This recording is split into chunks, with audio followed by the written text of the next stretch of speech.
और चलिए अब रुक कर लेते हैं कुछ और खबरों का। हंदवाड़ा में आतंकियों से लोहा लेते हुए बेगूसराय और गाजियाबाद का लाल, पिंटू और विनोद शहीद हो गए। पटना में अमर शहीद पिंटू को श्रद्धांजलि दी गई। यहां से उनका पार्थिव शरीर बेगूसराय के लिए रवाना किया जाएगा। वहीं गाजियाबाद में भी शहीद विनोद के पार्थिव शरीर का इंतजार किया जा रहा है। तो लगातार पाकिस्तान की तरफ से नापाक हरकतें जारी हैं और उसी का ये परिणाम है कि एक के बाद एक देश के जवानों की शहादत की तस्वीरें लगातार सामने आ रही हैं और इसके चलते गुस्सा भी बहुत ज़्यादा है। हर कोई कह रहा है कि आतंक के खिलाफ लड़ाई इस बार आर या पार की हो, लेकिन पाकिस्तान की तरफ से आतंकियों की तरफ से अपनी नापाक कोशिशें लगातार की जा रही हैं। 3 तस्वीरें आपके सामने हैं। शहीद पिंटू को नमन किया गया है। वहीं गाजियाबाद में शहीद विनोद के पार्थिव शरीर का अंतिम संस्कार की अंतिम यात्रा की तैयारी की जा रही हैं।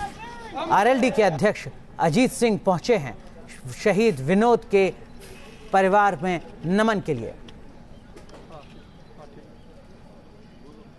तो सीधा रुख करते हैं श्रीनगर का। हमारे सहयोगी इद्रीस हमारे साथ जुड़ चुके हैं। हंदवाड़ा में जिस तरीके का एनकाउंटर चला, 60 घंटे से ज्यादा तक ये एनकाउंटर चला है। इद्रीस, क्या कुछ और जानकारी मिल पा रही है, क्या कुछ अपडेट?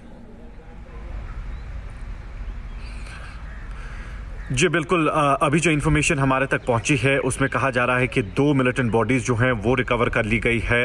पूरे इलाके में सर्च ऑपरेशन कई घंटों से चलाया जा रहा था। मैं आपको बता दूं कि ये इनकाउंटर पिछले 3 दिनों से लगातार चल रहा था। जब सिक्योरिटी फोर्सेस को टिप ऑफ मिला था कि वहां पर मिलिटेंट्स मौजूद है, उसके बाद कॉर्डन एंड सर्च ऑपरेशन चलाया गया और जब कॉन्टैक्ट स्टैब्लिश हुआ तो उसके बाद 2 से 3 घंटा फायरिंग चली, जिसके बाद उस घर को ही उड़ा दिया गया जिसमें मिलिटेंट्स मौजूद थे। और जब वो डेब्री, जो वो मलबा साफ करने के लिए सिक्योरिटी फोर्सेस आगे बढ़े तो वहां से फिर एक बार फायर हुआ, जिसमें अब कहा जा रहा है कि 5 सिक्योरिटी जवान जो हैं इसमें शहीद हो गए हैं। साथ ही वहां पर क्लैशेस भी हुए जिसमें एक सिविलियन की भी मौत हो गई। वहीं 2 मिलिटेंट बॉडीज कहा जा रहा है रिकवर कर ली गई है, उनकी पहचान अभी तक नहीं की गई है।